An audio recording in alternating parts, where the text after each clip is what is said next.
গল্পের শুরুতেই আমরা আমাদের এই গল্পের ফিমেল লিড প্যানকে দেখতে পাই, যে একটি রেস্টুরেন্টে বসে তার অর্ডারের জন্য অপেক্ষা করছিল।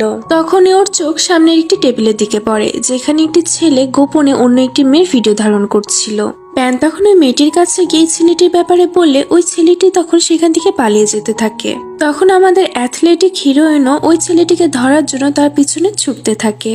আর অন্যদিকে আমরা আমাদের এই গল্পের মেন লিড লুকে দেখতে পাই, যে তার কারে করে একটি জায়গাতে যাচ্ছিল। আর সে একটি রিসার্চ কোম্পানি সিও হওয়ার সাথে সাথে একটি কলেজের প্রফেসরও ছিল। এরপরে প্যান লুকে ফোন দেয়, তাকে বলে যে আমি একটি ছেলে পিছু করছি। তারপরে সে তাকে লোকেশনটা বলে সেখানে আসতে বলে। আর প্যানের এসব কথা শুনে লুয়ের ড্রাইভার তাকে বলে যে ও আপনার সাথে এত রুডলি বিহেভ কিভাবে করতে পারে। তখন লু তাকে বলে যে চুপচাপ ওই লোকেশনে তুমি নিয়ে যাও।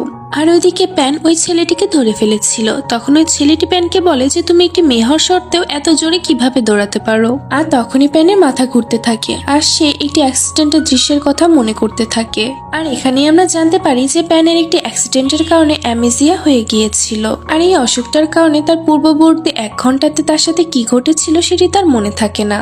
তখনই সেখানে লু এসে প্যানকে কিস করে দেয়। এরপরে প্যান স্বাভাবিক হয়ে যায়। আর এখানে প্যান আমাদের তার সম্পর্কে বলতে থাকে যে আমি একজন অ্যাথলিট, কিন্তু আমার জীবন তখন বদলে গেল যখন আমার অ্যাক্সিডেন্টের কারণে অ্যামেজিয়া হয়ে মেমোরি লস্ট হতে থাকলো।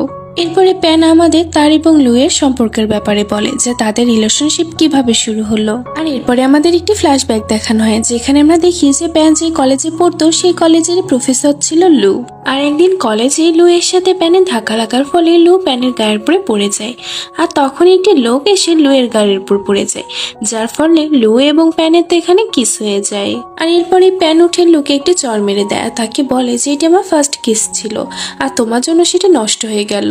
লু তখন তার অ্যাসিস্ট্যান্টের থেকে একটি টিস্যু নিয়ে তার মুখ মুছতে থাকে, যেটি দেখে তো প্যান আরো বেশি রেগে যায়। লু তখন বলে যে এটা আমারও ফার্স্ট কিস ছিল, আমারটাও তো নষ্ট হয়ে গেল। প্যান তখন মনে মনে ভাবতে থাকে যে আমার সবকিছু কিভাবে মনে আছে। লুয়ের অ্যাসিস্ট্যান্ট তখন প্যানকে লুয়ের একটি কার্ড দেয় আর বলে যে প্রয়োজন হলে আমাদের জানিও। এটি বলে তারা সেখান থেকে চলে যায়। আর এদিকে প্যান তো অনেক বেশি খুশি হয়ে যায় যে সে স্মৃতি ভুলে যায়নি। আর দূর থেকে লু এবং তার অ্যাসিস্ট্যান্ট প্যানকে দেখে ভাবে যে এই মেয়ের মাথায় নিশ্চয়ই কোনো সমস্যা আছে। এরপরে রাতের বেলায় প্যান একটি মুভি দেখছিল, যেখানে একটি কিসিং সিন দেখানো হয়, যেটা দেখে প্যান ভাবতে থাকে যে হয়তো কিস করার জন্য আমার স্মৃতিটা আমি ভুলে যাইনি। এরপরে সে পরের দিন দুটি ছোট বাচ্চার গালে কিস করে, কিন্তু এরপরেও কোনো লাভ হয় না। আর তারপরে প্যান বুঝে যায় যে লুকে কিস করার জন্য তার মেমোরি লস্ট হয়নি। আর এরপরে আমাদের লুকে দেখানো হয় যে তার ক্লাসে ফার্স্ট কিস সম্পর্কে লেকচার দিচ্ছিল, যে ফার্স্ট কিস অনেক বেশি স্পেশাল হয়ে থাকে আর যার কারণে এটি আমাদের মেমোরিতে সবসময় থেকে